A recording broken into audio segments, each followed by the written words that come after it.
मरकुस रचित सुसमाचार 8वें अध्याय पहली आयत से। उन दिनों में जब फिर बड़ी भीड़ इकट्ठी हुई और उनके पास कुछ खाने को न था, तो उसने अपने चेलों को पास बुलाकर उनसे कहा, मुझे इस भीड़ पर तरस आता है, क्योंकि यह 3 दिन से बराबर मेरे साथ है और उनके पास कुछ भी खाने को नहीं। यदि मैं उन्हें भूखा घर भेज दूं, तो मार्ग में थक कर रह जाएंगे, क्योंकि इनमें से कोई कोई दूर से आए हैं। उसके चेलों ने उसको उत्तर दिया, यहाँ जंगल में इतनी रोटी कोई कहाँ से लाए कि ये तृप्त हो। उसने उनसे पूछा, तुम्हारे पास कितनी रोटियां हैं?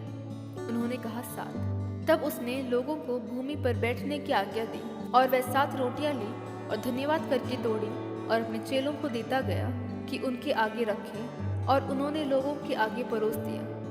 उनके पास थोड़ी सी छोटी मछलियां भी थी। उसने धन्यवाद करके उन्हें भी लोगों के आगे रखने की आज्ञा दी। वे खाकर तृप्त हो गए और चेलों ने शेष टुकड़ों के 7 टोकरे भरकर उठाए, और लोग 4000 के लगभग थे। तब उसने उनको विदा किया और वह तुरंत अपने चेलों के साथ नाव पर चढ़कर दलमनूता प्रदेश को चला गया। फिर फरीसी आकर उससे वाद विवाद करने लगे और उसे जांचने के लिए उससे कोई स्वर्गीय चिन्ह मांगा। उसने अपनी आत्मा में आह भरकर कहा, इस समय के लोग क्यों चिन्ह ढूंढते हैं? मैं तुमसे सच कहता हूँ कि इस समय के लोगों को कोई चिन्ह नहीं दिया जाएगा। और वह उन्हें छोड़कर फिर नाव पर चढ़ गया और पार चला गया। चेले रोटी लेना भूल गए थे और नाव में उनके पास एक ही रोटी थी। उसने उन्हें चिताया, देखो, फरीसियों की खमीर और हेरोदेस की खमीर से चौकस रहो। वे आपस में विचार करके कहने लगे, हमारे पास रोटी नहीं है। ये जानकर यीशु ने उनसे कहा, तुम क्यों आपस में ये विचार कर रहे हो कि हमारे पास रोटी नहीं? क्या अब तक नहीं जानते और नहीं समझते? क्या तुम्हारा मन कठोर हो गया है? क्या आंखें रखते हुए भी नहीं देखते और कान रखते हुए भी नहीं सुनते? और क्या तुम्हें स्मरण नहीं कि जब मैंने 5000 के लिए 5 रोटियां तोड़ी थी, तो तुमने टुकड़ों की कितनी टोकरियां भरकर उठाई? उन्होंने उससे कहा, 12 टोकरियां। और जब 4000 के लिए 7 रोटियां थी, तो तुमने टुकड़ों के कितने टोकरे भर उठाए थे? उन्होंने उससे कहा, 7 टोकरे। उसने उनसे कहा, क्या तुम अब तक नहीं समझते? वे बेतसैदा में आए और लोग एक अंधे को उसके पास ले आए और उससे विनती की कि उसको छुए। वह उस अंधे का हाथ पकड़कर उसे गांव के बाहर ले गया और उसकी आंखों में थूककर उस पर हाथ रखे और उससे पूछा, क्या तू कुछ देखता है? उसने आंख उठाकर कहा, मैं मनुष्यों को देखता हूँ, वह मुझे चलते हुए पेड़ों जैसे दिखाई देते हैं। तब उसने दोबारा उसकी आंखों पर हाथ रखे और अंधे ने ध्यान से देखा। वह चंगा हो गया और सब कुछ साफ साफ देखने लगा।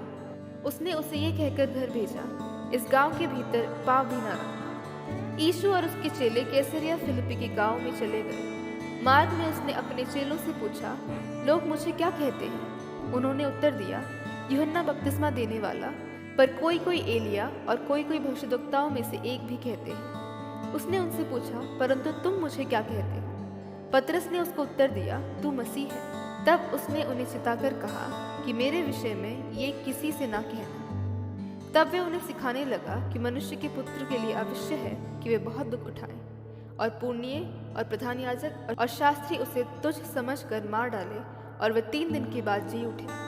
उसने ये बात उनसे साफ साफ कह दी। इस पर पतरस उसे अलग ले जाकर छिड़कने लगा, परंतु उसने फिरकर अपने चेलों की ओर देखा और पतरस को छिड़क कर कहा, हे शैतान, मेरे सामने से दूर हो, क्योंकि तू परमेश्वर की बातों पर नहीं परंतु मनुष्यों की बातों पर मन लगाता है। उसने भीड़ को अपने चेलों समेत पास बुलाकर उनसे कहा, जो कोई मेरे पीछे आना चाहे वे अपने आप से इनकार करे और अपना क्रूस उठाकर मेरे पीछे हो ले। क्योंकि जो कोई अपना प्राण बचाना चाहे वह उसे खोएगा, पर जो कोई मेरे और सुसमाचार के लिए अपना प्राण खोएगा वह उसे बचाएगा। यदि मनुष्य सारे जगत को प्राप्त करे और अपने प्राण की हानि उठाए, तो उसे क्या लाभ होगा? मनुष्य अपने प्राण के बदले क्या देगा? जो कोई इस व्यभिचारी और पापी जाति के बीच मुझसे और मेरी बातों से लजाएगा, मनुष्य का पुत्र भी जब वह पवित्र दूतों के साथ अपने पिता की महिमा सहित आएगा, तब उससे भी लजाएगा।